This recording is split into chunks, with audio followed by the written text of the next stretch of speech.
Subscribe to our channel and press the bell icon for the latest updates. West Indies opener Chris Gayle సరికొత్త record నెలకొల్పాడు. అంతర్జాతీయ క్రికెట్లో 500 సిక్స్లు బాదిన తొలి క్రికెటర్గా చరిత్రకెక్కాడు. ప్రస్తుతం అద్భుత ఫామ్లో ఉన్న ఈ కరేబియన్ ప్లేయర్ ఇంగ్లాండ్లో జరుగుతున్న 5 వన్డేల సిరీస్లో మరో సెంచరీ బాదాడు. ఇప్పటికే ఈ సిరీస్లో వరుసగా 135, 50, 162 పరుగులు సాధించిన క్రిస్ గేల్ బుధవారం సెయింట్ జార్జ్లోని నేషనల్ క్రికెట్ స్టేడియంలో జరిగిన 4వ వన్డేలోనూ చెలరేగిపోయాడు. కేవలం 97 బంతుల్లో 122 పరుగులు సాధించాడు.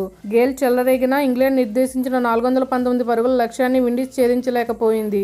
29 పరుగుల తేడాతో ఇంగ్లాండ్ నెగ్గింది. ఈ మ్యాచ్లో గేల్ 14 సిక్స్లు, 11 ఫోర్లు బాదాడు. ఈ 14 సిక్స్లతో కలుపుకుని ఇప్పటి వరకు అంతర్జాతీయ క్రికెట్లో గేల్ బాదిన సిక్స్ల సంఖ్య 506కు చేరింది. అంతర్జాతీయ క్రికెట్లో 500 అంతకన్నా ఎక్కువ సిక్స్లు బాదిన ఏకైక బ్యాట్స్మెన్ క్రిస్ గేల్. అంతేకాదు వన్డేలో 300 అంతకన్నా ఎక్కువ సిక్స్లు కొట్టిన రెండో బ్యాట్స్మెన్ గాను గేల్ రికార్డులకు ఎక్కాడు. ప్రస్తుతం 50 ఓవర్ల ఫార్మాట్లో అత్యధిక సిక్స్ల రికార్డ్ షాహిద్ అఫ్రిది పేరిట ఉంది. 305 సిక్స్లతో గేల్ రెండో స్థానంలో ఉన్నాడు.